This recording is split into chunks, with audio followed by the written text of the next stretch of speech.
Sin fe es imposible agradar a Dios, porque es necesario que todo el que se acerca a Él crea que existe y que es galardonador de los que le buscan. Hebreos 11, 6. La fe es un don que Dios nos ha dado para creer en Él y en su palabra. Efesios 2, 8. Por la fe, entregamos nuestras vidas a Jesús y nos esforzamos por cumplir su voluntad. Es esencial en nuestra vida cristiana porque está escrito que el justo vivirá por la fe. Romanos 1:17. La mayoría de la gente ya sabe todo esto. Sin embargo, pocos se dan cuenta de que la fe debe mantenerse a diario para poder permanecer firmes en los momentos más difíciles de nuestra vida. Y si no lo hacemos, nuestra fe puede tambalearse o incluso destruirse cuando surgen los problemas. Así que voy a mostrarte 4 cosas con las que no puedes sostener tu fe en absoluto. 1. No confíes en la gente. Te estarás preguntando, pero pastores, ¿qué significa eso? Te voy a dar un ejemplo muy claro de alguien que cree en la gente. Veamos 2 acciones que realizó el apóstol Pedro antes de que Jesús fuera crucificado. La primera está en Juan 18. Simón Pedro, que tenía una espada, la sacó e hirió al criado del sumo sacerdote y le cortó la oreja derecha. El criado se llamaba Malco, pero Jesús mandó a Pedro: «Guarda tu espada, ¿no beberé yo el cáliz que el Padre me ha dado?». Juan 18, 10, 11. Después de la traición de Judas, los soldados del emperador romano se acercaron a Jesús para arrestarlo. Pedro entonces levantó su espada y atacó a uno de sus enemigos. Así que la pregunta sigue en el aire. ¿Esperaba Pedro que sus amigos se impresionaran e hicieran lo mismo con esta actitud de lealtad?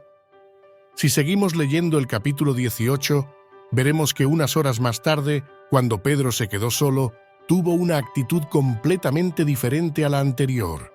La Biblia dice que Jesús ya había sido arrestado y sometido a juicio.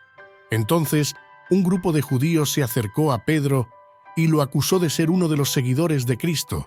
Esto es lo que dijo. Mientras Simón Pedro se calentaba, le preguntaron: ¿No eres tú uno de sus discípulos?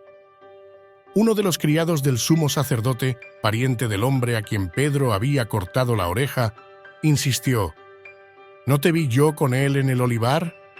De nuevo, Pedro lo negó. Juan 18, 25, 27. Fíjate cómo Pedro se comportó de otra manera en esta situación. ¿Y no ocurre lo mismo aquí? Intentamos decir y demostrar que somos cristianos delante de la gente, pero ¿y si estamos solos?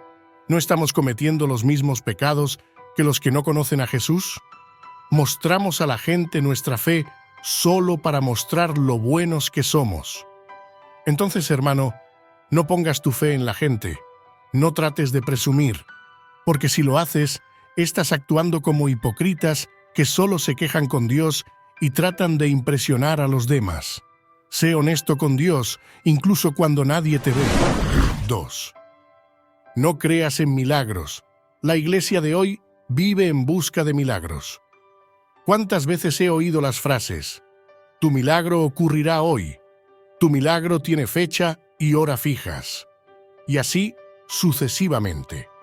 Pero no podemos creer en los milagros de Dios. Si los milagros fueran algo que pudiera sostener nuestra fe, el pueblo de Israel no habría pecado tanto y se habría apartado de los caminos del Señor. Después de todo, fueron testigos de algunos de los mayores milagros registrados en la Biblia, como las 10 plagas, la apertura del Mar Rojo, una columna de fuego que los protegió del frío y el maná que cayó del cielo para alimentarlos. Mientras el pueblo hebreo solo miraba los milagros, continuaba caminando y siguiendo a Moisés. Pero cuando los milagros cesaron, comenzaron a apartar sus corazones de Dios e incluso querían regresar a su vida de esclavitud en Egipto y quejarse de todo lo que el Señor había hecho. Números 11, 1, 6, 10, 14, 1, 4. Fíjense en lo que dice: «En Egipto nuestros antepasados no prestaron atención a tus milagros, no se acordaron de las muchas manifestaciones de tu amor fiel y se rebelaron en el mar. el Mar Rojo, pero Él los salvó por su nombre, para mostrar su poder. Así que creyeron en sus promesas y lo alabaron. Pero pronto olvidaron lo que había hecho y no esperaron a descubrir su plan. Salmo 106, 7, 8, 12, 13. Y con esto en mente te pregunto, si tu fe se sustenta solo en los milagros, ¿qué haces cuando Dios calla? ¿Seguirás alabando y magnificando el nombre del Señor cuando lleguen las crisis y no encuentres solución? Recuerda esto: los milagros no pueden ser la razón de nuestra fe, sino el resultado de nuestro amor y fidelidad al Padre. 3. No crea en la prosperidad financiera y los bienes materiales. Otra característica que lamentablemente vemos en las iglesias de hoy es una fe basada en la prosperidad financiera y las cosas que ésta puede ofrecer.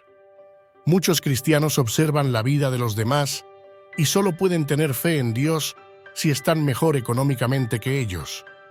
Y si eso no ocurre, se rebelan y empiezan a clamar a Dios por una vida más próspera hasta que obtienen una respuesta. Pero esto también ha sucedido en el pasado. La Biblia dice que el rey Asaf estuvo a punto de ser engañado por la prosperidad financiera y las posesiones materiales.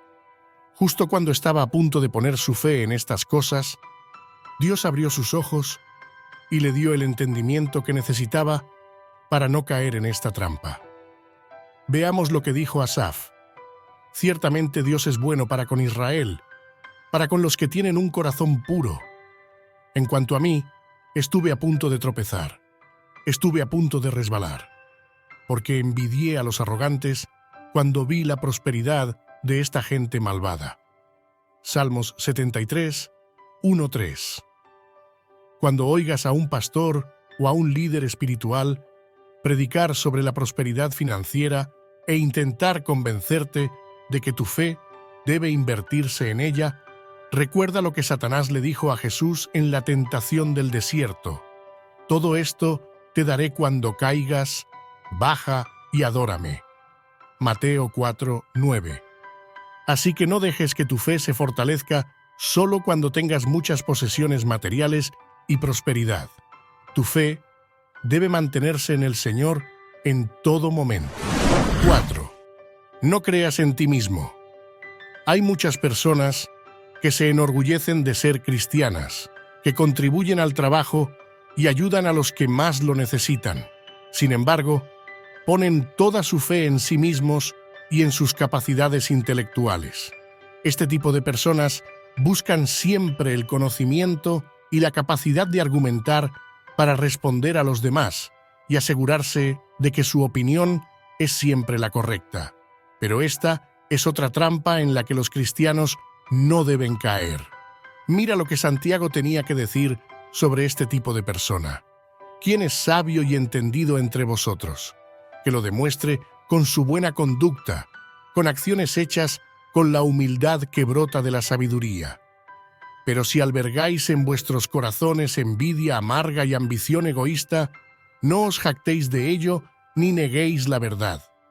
Esta clase de sabiduría no viene del cielo, sino que es terrenal, poco espiritual y demoníaca, porque donde hay envidia y ambición egoísta, hay confusión y toda clase de males. Santiago 3, 13, 16. Poner la fe en nosotros mismos y en nuestras propias fuerzas es tan peligroso que puede separarnos completamente del Señor. Jeremías 17, 5. En cambio, Dios nos deja las siguientes instrucciones para evitar este error. No se jacte el sabio de su sabiduría, ni el fuerte de su fuerza, ni el rico de sus riquezas, sino el que se jacta, jáctese de que me entiende y me conoce, porque yo soy el Señor y actúo fielmente según el derecho y la justicia en la tierra, pues estas son las cosas que amo. Jeremías 9, 23, 24. Y te estarás preguntando, pero pastor, ¿en qué debo creer? Y la respuesta viene del mismo Jesús cuando dijo, no te preocupes, cree en Dios, cree también en mí. Juan 14, 1. Jesús debe ser el fundamento de nuestra fe. En Él debemos mantener continuamente nuestra vida. Él es la roca sólida que nos mantiene en pie cuando las peores tormentas vienen a tratar de sacudirnos y derribarnos. No lo olvidemos nunca.